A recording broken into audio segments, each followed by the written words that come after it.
இப்போ சிம்ம ராசிக்காரங்களுக்கு இந்த குரு பெயர்ச்சி எந்த மாதிரியான பலன்கள் கொடுக்க போகுதுன்னு சொல்லிட்டு நம்ம பார்ப்போங்க. இப்போ இந்த 11ஆம் வீட்டுல இருக்கிற குரு பகவான் ஆசைகள் நிறைவேற்றி தருவாரு, டிசைர் மேனிஃபெஸ்டேஷன், மனசுல நினைச்சது நடக்கும், இந்த மாதிரி விஷயங்கள் எல்லாம் இருக்கும்.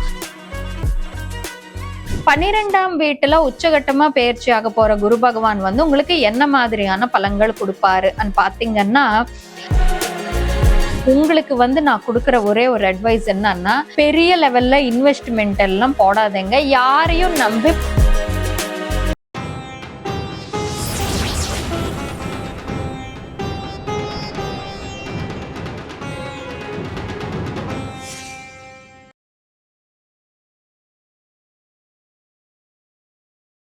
ருத்ரன் ஆஸ்ட்ரோ நேயர்கள் அனைவருக்கும் வணக்கம். நான் உங்கள் ஜோதிடர் வர்ஷினி. முதல்ல என்னோட தமிழ்ல நிறைய தவறுகள் தடுமாற்றங்கள் இருக்கும். காரணம், என்னோட பூர்வீகம் தமிழ் இல்லை. அதனால என்னோட தமிழ்ல ஏதாச்சும் குறைபாடுகள் இருந்தா தயவு செஞ்சு என்னை மன்னிச்சிருங்க. இந்த வாட்டி நம்ம இந்த ஜூன் 2ஆம் தேதி 2026ஆம் ஆண்டு அன்னைக்கு வரப்போற குரு பெயர்ச்சி பத்தி பேச போறோம். இந்த குரு பெயர்ச்சி எல்லா ராசிக்காரங்களுக்கு எப்படிப்பட்ட பலன்கள் கொடுக்க போகுதுன்னு சொல்லிட்டு பேச போறோம். ஏன்னா நமக்கு இந்த கிரக சக்கரத்துல பாத்தீங்கன்னா சனி பகவானு, குரு பகவானு, அதுக்கப்புறம் ராகு மற்றும் கேத்துவோட பெயர்ச்சி முக்கியமான பெயர்ச்சிகளா நம்ம கணிப்போம். எதுக்காகன்னா, இந்த பிளானட்ஸ் மட்டும்தான் ஒரு ராசியில ரொம்ப நாள் இருக்கக்கூடிய கிரகங்கள். அதனால இந்த குரு பெயர்ச்சிக்கு ஒரு முக்கியத்துவம் என்றது கொடுக்கப்பட்டிருக்குது. இப்போ இந்த குரு பகவான் ஜூன் 2ஆம் தேதி மேற்கொண்டு அடுத்த வருஷம் ஜூன் வரைக்கும் ஒரு வருஷம் காலம் இருங்க. இந்த ஒரு வருஷம் காலம் இந்த கடக ராசியில உச்சகட்டமா இருக்க போறாங்க. சோ இந்த ஒரு வருஷ காலத்துல எல்லா ராசிக்காரங்களுக்கு எப்படிப்பட்ட பலன்கள் இருக்க போகுதுன்னு சொல்லிட்டு நம்ம பார்ப்போம். இப்போ சிம்ம ராசிக்காரங்களுக்கு இந்த குரு பெயர்ச்சி எந்த மாதிரியான பலன்கள் கொடுக்க போகுதுன்னு சொல்லிட்டு நம்ம பார்ப்போங்க. சிம்ம ராசிக்காரங்களுக்கு பாத்தீங்கன்னா, கடந்த ஆண்டு மே 14ஆம் தேதியிலிருந்து குரு பகவான் உங்களுக்கு 11ஆம் வீட்டுல பெயர்ச்சி ஆயிட்டு வராங்க.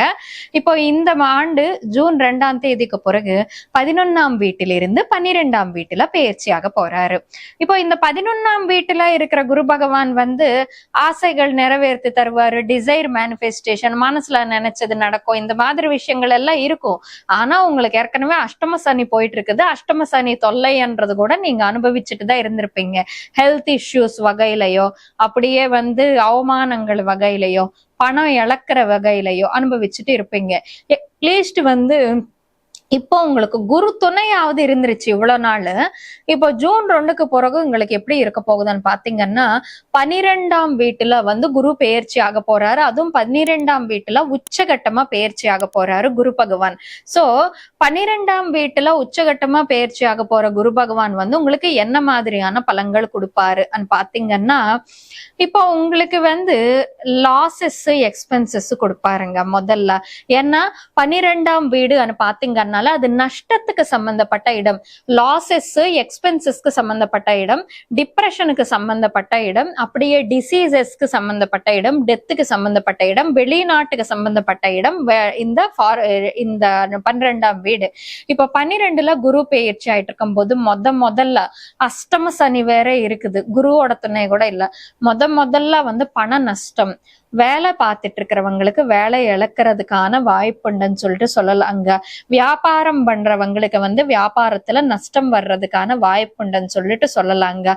ஏன்னா இப்ப இவ்வளோ நாள் உங்களுக்கு அஷ்டம சனி குருவோட துணை இருந்துருச்சு. இப்போ குருவோட துணையும் போயிட போகுது.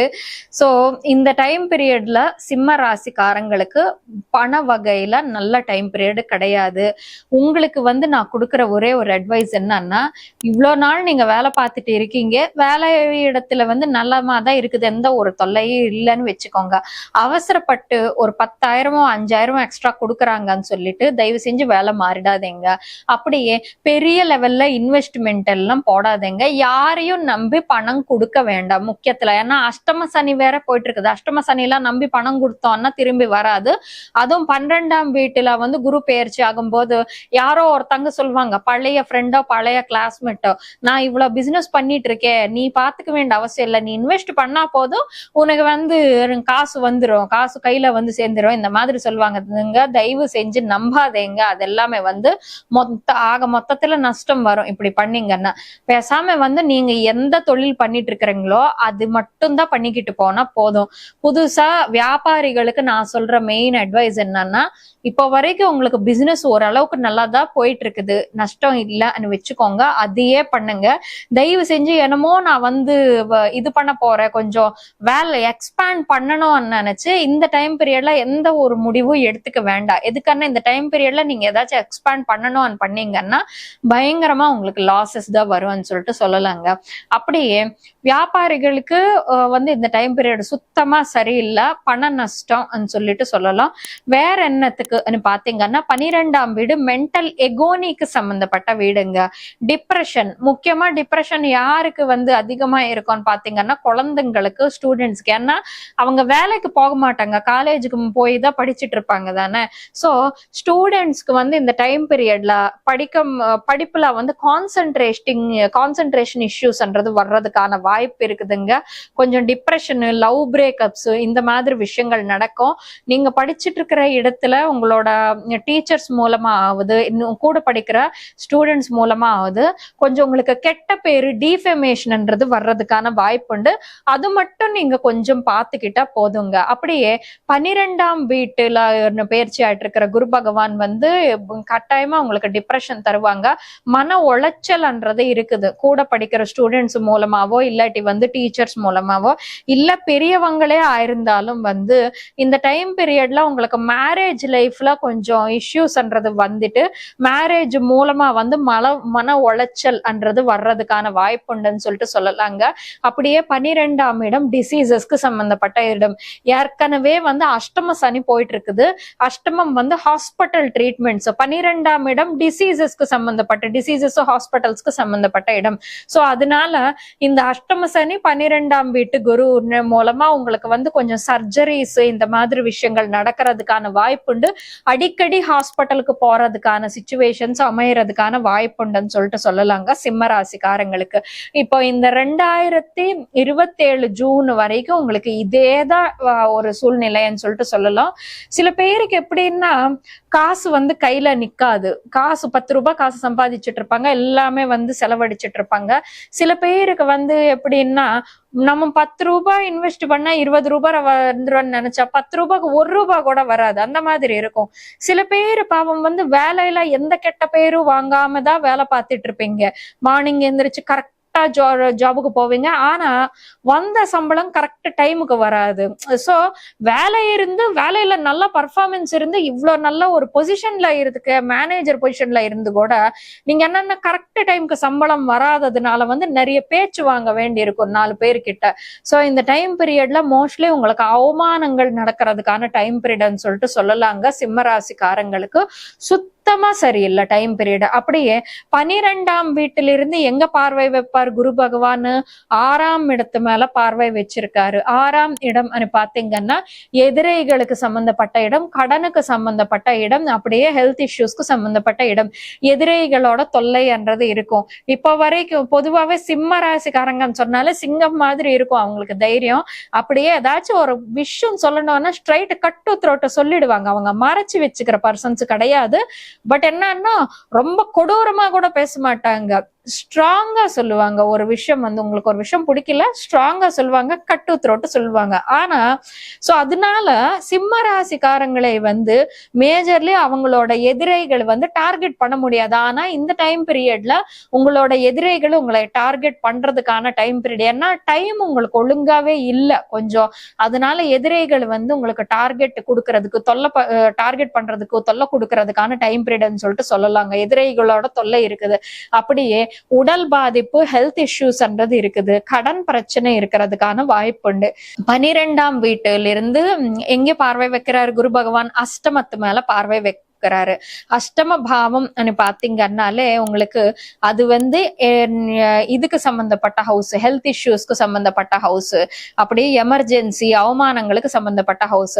அவமானங்கள்ன்றது நடக்கும். உங்க வீட்டுல யாராவது ஒருத்தங்களுக்கு ஹெல்த் இஷ்யூ வந்ததுனாலயோ இல்லாட்டி உங்களுக்கே வந்ததுனாலயோ ஹாஸ்பிட்டல்ஸ்க்கு பணம் பயங்கரமா செலவாயிட்டு இருக்கும்னு சொல்லிட்டு சொல்லலாங்க. பட் 12ஆம் வீட்டிலிருந்து ஒரு சுப பார்வை இருக்குது. அது என்னன்னு பாத்தீங்கன்னா 4ஆம் வீடு. 4ஆம் வீடு மன நிம்மதிக்கு சம்பந்தப்பட்ட வீடுங்க.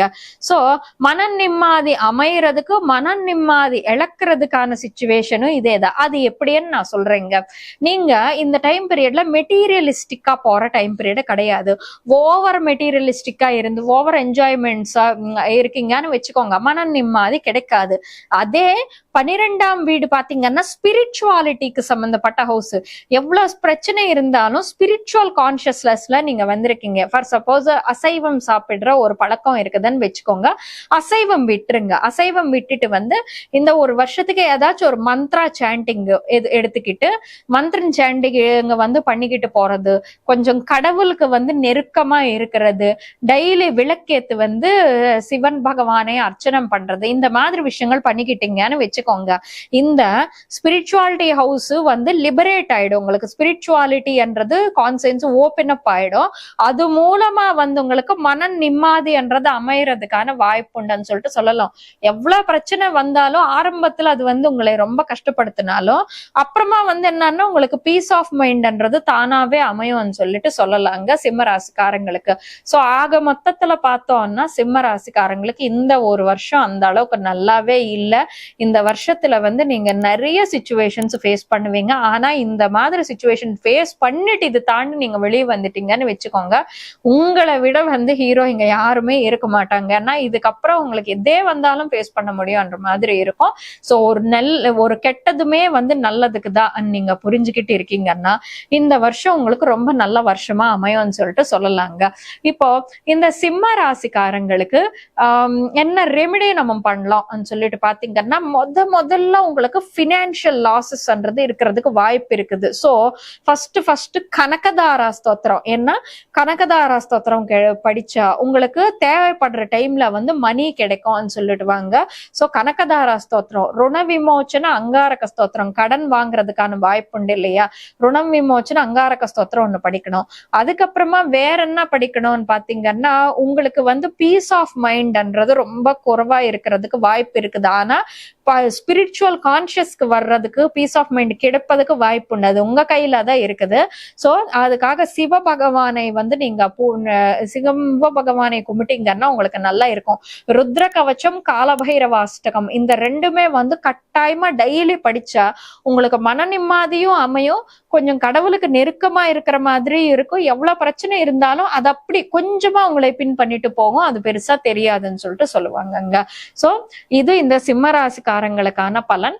இப்போ இந்த சிம்ம ராசிக்காரங்களுக்கு வந்து எந்த விதமான பாதிப்பும் இருக்கக்கூடாதுன்னு சொல்லிட்டு அந்த கடவுள்கிட்ட மனதளவுல வேண்டிக்கிட்டு சர்வே ஜனா சுகினோ பவந்து. ருத்ரன் ஆஸ்ட்ரோ நேயர்களுக்கு சின்ன அறிவிப்பு. இந்த மாதிரியான பெயர்ச்சி பலன்கள், கிரக பலன்கள், அப்படியே மாத பலன்கள் தொடர்ந்து பார்க்க ருத்ரன் ஆஸ்ட்ரோ யூடியூப் சேனலுக்கு சப்ஸ்கிரைப் செய்யவும். உங்களுக்கு வந்து பக்கத்தில் இருக்கிற பெல் ஐகானை கிளிக் பண்ணிக்கிட்ட நோட்டிபிகேஷன்ஸ்ன்றது வரும். ஸோ தொடர்ந்து நீங்க வீடியோஸ் பார்க்கறதுக்கு அது சாதகமா இருக்கும். அப்படியே இந்த வீடியோ உங்களுக்கு பிடிச்சிருந்தா லைக் பண்ணுங்க, ஷேர் பண்ணுங்க, கீழே காமெண்ட் செஷன்ல வந்து உங்களோட கருத்து தெரிவிச்சிடுங்க. நன்றி.